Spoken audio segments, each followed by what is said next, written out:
কান নেবে? বলছি দাদা, এখানে কাউকে ব্যাগ নিয়ে পালাতে দেখেছো? হ্যাঁ দেখেছি তো, ওইদিকে গেছে। কেন, কিছু হয়েছে? আরে দাদা, ওই ব্যাগেতে 5 লাখ টাকা ছিল। 5 লাখ টাকা ছিল? একটু সাইকেলটা দাও না, আমাকে যেতে হবে, খুব দরকার আছে দাদা। সাইকেলটা একটুখানি দাও।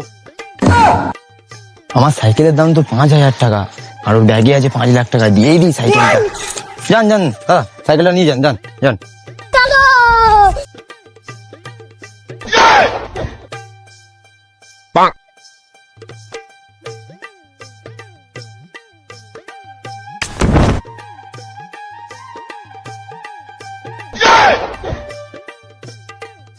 কংগ্রেচুলেশন, আপনার সাইকেলটা চুদলিং পং হয়ে গেছে।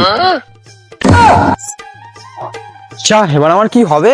আমার শ্বশুরকে গিয়ে আমি কি বলবো? শ্বশুর যৌতুকে একটাই মাত্র সাইকেল দিয়েছিল, 5 লাখ টাকা চক্কর আমার সব চলে গেল। এবার কি হবে?